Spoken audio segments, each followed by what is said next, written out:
I was really excited. Whenever you come to these universities, it takes so much wisdom to go back. I hope, end of the day, you will get that kind of ideas what will 4G and beyond 4G to 5G brings in our life.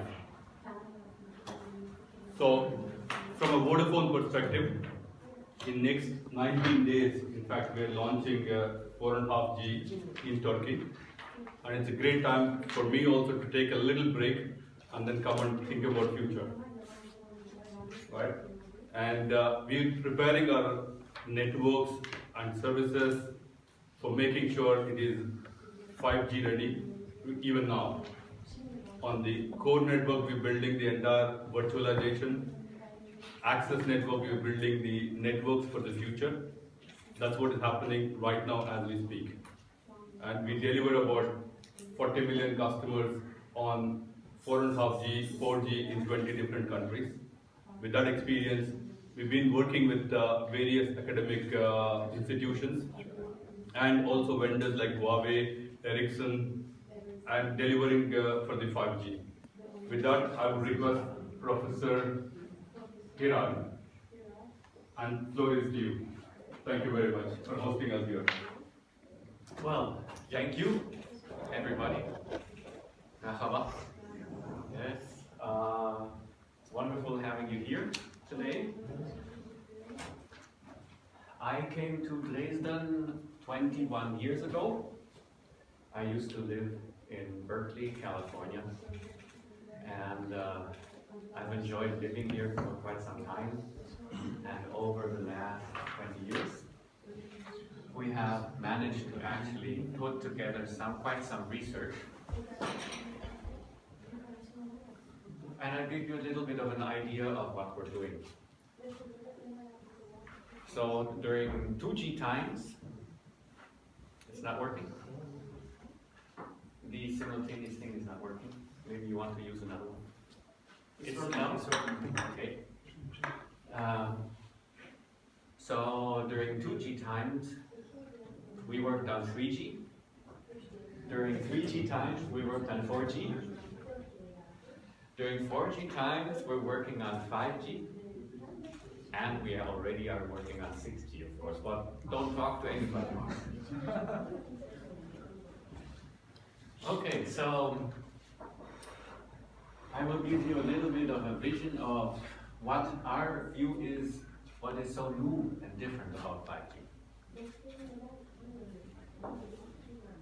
But before I do that, I want to give you the first idea of where we are.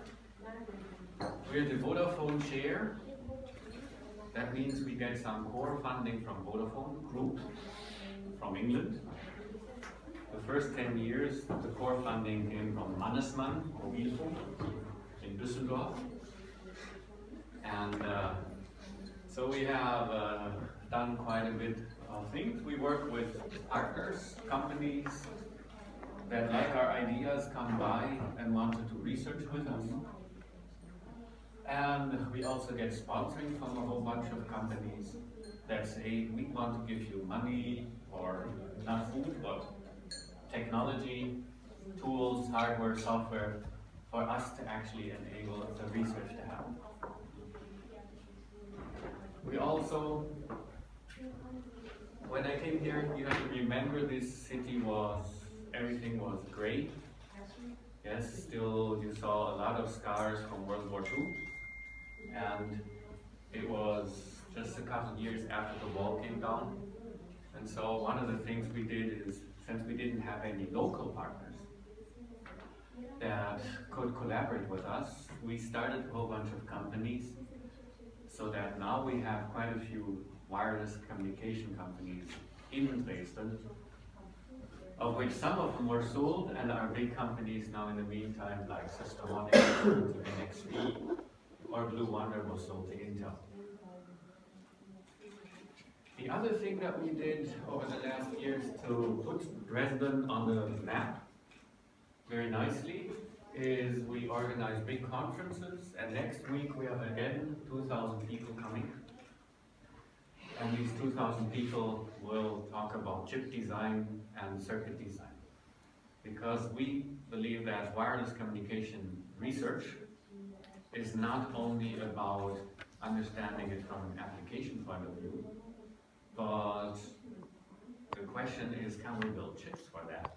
Because only if we can build chips, semiconductor circuits, can we then actually go and move on and say, okay, this idea can be brought into silicon and low cost into silicon, and that makes it happen.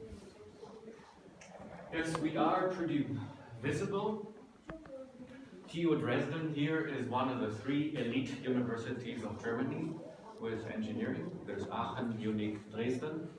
In electrical engineering, we are ranked #1 from a scientific point of view and from education point of view. And with our 5G Lab Germany activities, we are worldwide rated as one of the top areas, top places to come to know about what's happening in 5G.